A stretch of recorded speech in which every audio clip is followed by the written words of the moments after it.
The morning of Sunday the 31st of August 1997 emerged beneath a low grey sky. Rain drifted across much of the United Kingdom in thin, steady waves, soft enough to seem harmless but persistent enough to set the tone for the day ahead. The weather felt subdued, almost hesitant, as though it sensed that events far beyond our shores were already gathering pace. At 12 years old, I was awake far earlier than usual for a weekend. I had risen with simple plans: switch on the television and settle in for the usual children's programmes. Instead, I found a broadcast landscape that had already shifted into something unfamiliar, sombre and historic. The television, so often a backdrop to the quiet rhythm of a Sunday morning, became the centrepiece through which an entire nation received news that altered the emotional character of the day.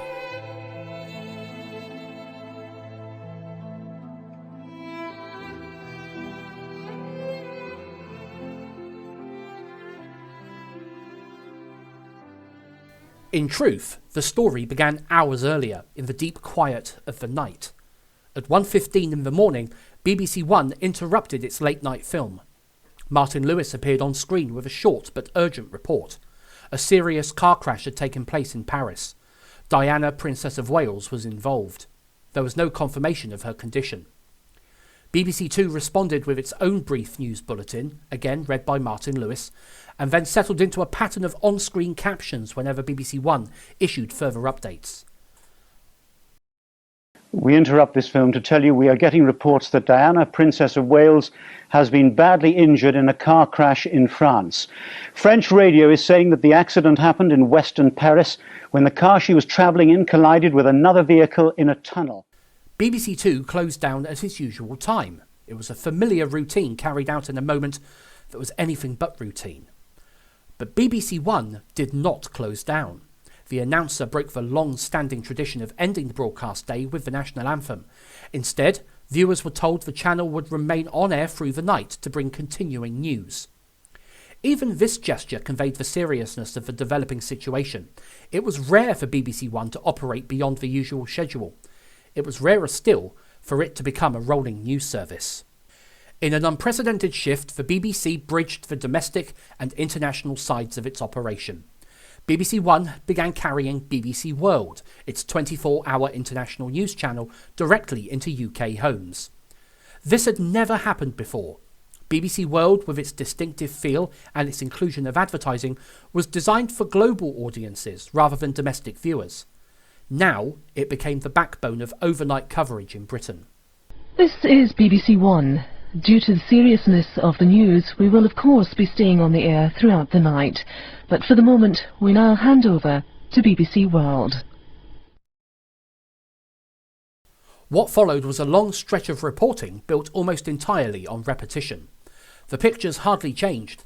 They showed the Pont de l'Alma tunnel, police vehicles, flashing lights reflecting off concrete, and the entrance to the underpass. Nick Gowing anchored the coverage for the BBC. He delivered careful, level commentary despite having little confirmed information to draw on. He rotated through BBC correspondents who were available at that hour, each trying to fill long minutes with factual restraint, while rumours swirled elsewhere. ITV, meanwhile, carried on with its scheduled late-night output. It had broadcast a news flash with Tim Wilcox, but programmes such as Carnal Knowledge and The Good Sex Guide aired exactly as planned. This contrast between channels, one deep in rolling news, the other airing provocative late-night entertainment, became a talking point in the days that followed. ITV wouldn't begin its own rolling coverage for several hours. The rumours came thick and fast. Reports of a multi-car collision, reports of the Mercedes travelling the wrong way, reports, quickly debunked, that Diana had been seen leaving the car on foot, reports that emergency workers were still cutting passengers from the wreckage, even as the pictures on screen suggested otherwise. None of those claims stood up to scrutiny, but they spread rapidly across early radio broadcasts and commercial newswires. To its credit, the BBC maintained clear caution. Every uncertain detail was labelled unconfirmed, a small but vital distinction in a night dominated by speculation. Even so, the BBC's coverage occasionally leaned on less reliable contributors. One such moment came when the BBC interviewed James Whittaker, the Daily Mirror's royal correspondent. His style was dramatic, emotional and not always matched by evidence. It added a curious theatrical element to the early hours, a reminder that in the absence of facts, the media sometimes turns to personality. By 4:45 in the morning, BBC correspondent Stephen Jessel phoned in from Paris. His voice was controlled, but he carried a note of gravity. He said little beyond what had already been confirmed, yet the shift in tone was unmistakable. Something more serious lay behind his words. Unbeknown to viewers at the time, aides travelling with Foreign Secretary Robin Cook had already been informed that Diana had died. An embargo was placed on the news until an official announcement could be made. But this embargo did not hold. The Press Association broke the embargo by issuing a report sourced to British officials claiming the princess had died. This act, presented later as a journalistic triumph, raised ethical questions. Private Eye highlighted the contradiction, how a breach of agreement had been repackaged as a scoop. But on air, viewers had no insight into these behind-the-scenes battles. They only sensed a growing certainty beneath the reports. Confirmation arrived in a slow cascade. Hints first, then firmer signals, then remarks by the French Interior Minister, then a statement from Robin Cook. At 5:10 a.m, the BBC placed the now famous caption on screen, "Princess Diana has died. Buckingham Palace confirms." It was stark, it was direct, and it made the news official. At that moment, BBC One, BBC Two, BBC World and BBC Prime were all running the same broadcast, united in a single message. It was one of the rare occasions in which the BBC, across multiple services, spoke with one voice. Here's how the major broadcasters announced the news. So an unconfirmed source from the Press Association is that Diana, Princess of Wales, has died. We have reports from Paris that Diana, Princess of Wales, has been killed in a car accident and that her partner, Dodi Fayed, has also been killed. And now there is confirmation that Diana, Princess of Wales, has died. She died at 4 a.m. after going into cardiac arrest. That, according to doctors at the hospital in Paris, Diana, Princess of Wales, is dead. Channel 4 had responded by airing a documentary on the princess, drawing on archival footage and material from the 1981 wedding. Channel 5, however, continued broadcasting cartoons. Viewers were left watching bright characters and children's entertainment while every other major channel was reporting the princess's death. It was only later on in the morning that Channel 5 paused, moved to a sombre ident and prepared a proper news bulletin. National anthems followed. They would appear repeatedly throughout the day, becoming a kind of sonic punctuation to the national mourning. Radio coverage matched television but varied widely by station. BBC Radio 5 Live and London's News Direct 97.3 stayed with the story, sometimes drawing on CNN for international coverage. Commercial music stations, however, largely continued with their playlists, offering brief bulletins at scheduled times. IRN, that's Independent Radio News, prepared extensive guidance for local stations, including off-air instructions and scripts for presenters who would deliver the announcement. The behind-the-scenes recordings of these preparations later became part of the historical record of the morning. At 6 a.m, GMTV had taken over from ITN, though GMTV had never really been known for its serious news coverage, but they did draft in Fiona Phillips to present the programme. Even so, GMTV adapted as best as it could. The BBC's radio networks, meanwhile, merged into a single feed from the Radio 4 studio, a rare moment of complete unity. Stations across the BBC portfolio played light instrumental music, interrupted by updates. The national anthem played on the hour, and some stations played it more often than that. At 6:30, BBC World's overnight shift drew to a close, and Martin Lewis had returned to anchor from the domestic news studio. The imagery became increasingly sober.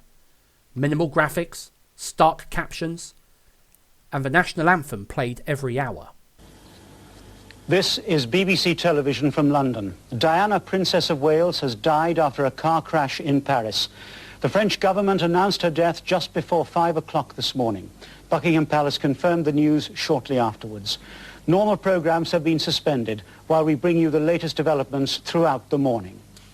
By this point in time, Channel 5 had realised that cartoons were no longer appropriate. They switched to a static logo over a dark blue background and held that position until Kirsty Young arrived into the studio to present their first detailed bulletin on the princess's death.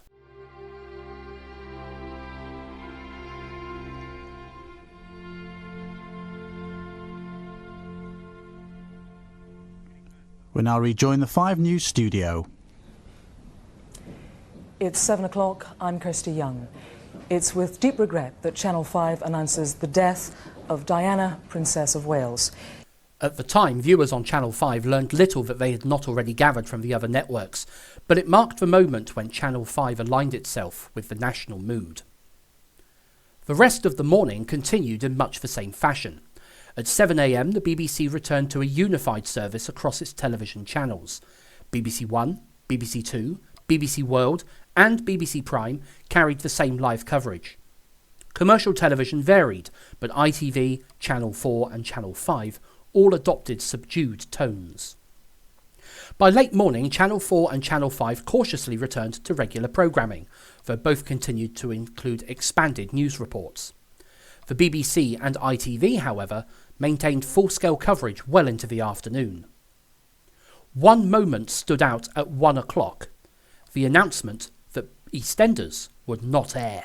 Normal programmes have been suspended for the moment. This means that this afternoon's edition of EastEnders has been postponed, and we hope to show that next Sunday. We'll bring you details of other changes to our programmes as soon as possible. Revised schedules arrived across BBC One and BBC Two. The programming became a steady sequence of tributes, news updates and live reports. BBC Two eventually resumed some sporting coverage at 3 o'clock, but even that felt subdued. On BBC One, the planned evening programmes were replaced with extended news, a tribute to the princess, and later the service from St Paul's Cathedral. Beethoven's Piano Concerto, which was scheduled for late evening, had to be cancelled so that an earlier service, interrupted by the return of the princess's coffin from Paris, could be shown in full. By the time the day drew to a close, the nation had spent nearly 24 hours immersed in one of the most intense periods of news broadcasting in modern British history. When BBC One finally handed over to BBC World once again for overnight coverage, the broadcast faded into the same form in which it had begun, a rolling report from an international newsroom carrying a story felt in every corner of the country. The rain had continued throughout the day, sometimes easing, sometimes returning with more force, but it matched the tone of living rooms across Britain, where televisions remained switched on long after they normally would have been. For a 12-year-old who had hoped for cartoons, bright sets and cheerful continuity presenters, the day offered a first encounter with national grief as mediated through television. It demonstrated how broadcasting can bind a country together in a collective moment, even when the news is tragic and unexpected.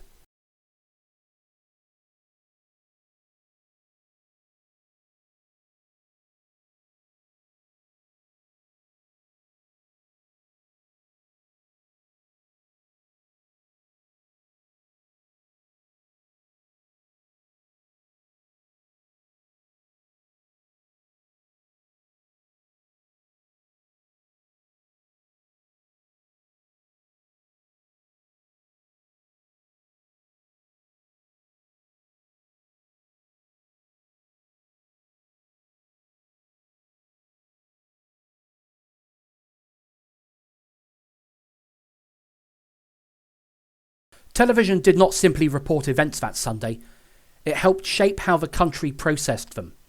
The broadcasters made choices, some careful, some clumsy, that revealed the strengths and limitations of a media landscape faced with an unprecedented shock.